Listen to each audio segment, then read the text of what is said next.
Iraq में फंसे पाकिस्तानी ज़ायरीन की वतन वापसी का मामला गंभीर सूरत इख्तियार कर गया है। ज़ियारत पर जाने वाले 4000 के करीब पाकिस्तानियों के पासपोर्ट्स गायब हो गए, जबकि इराक हुकूमत ने दाखिले के वक्त पासपोर्ट लिए और अब वापसी पर गायब कर दिए गए हैं। ज़ायरीन के मुताबिक पासपोर्ट गायब होने के बायस फंसने वाले पाकिस्तानी ज़ायरीन रुल गए हैं।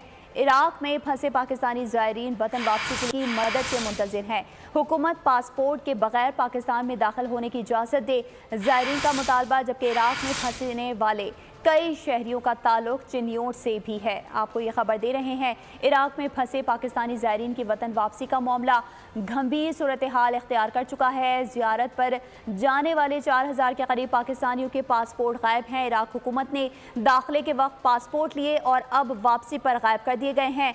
ज़ायरीन का कहना है कि पासपोर्ट गायब होने के बाद फंसे वाले पाकिस्तानी ज़ायरीन रुल रहे हैं। इराक में फंसे पाकिस्तानी ज़ायरीन वतन वापसी के लिए हुकूमत की मदद के मुंतज़िर हैं। हुकूमत पासपोर्ट के बगैर पाकिस्तान में दाखिल होने की इजाज़त दे ज़ायरीन ने मुतालबा कर दिया। मजीद कहा कि इराक में फंसे वाले कई शहरों का ताल्लुक चिन्योट से भी है। सब्सक्राइब करें और बेल दबाएं ताकि कोई खबर रह न जाए।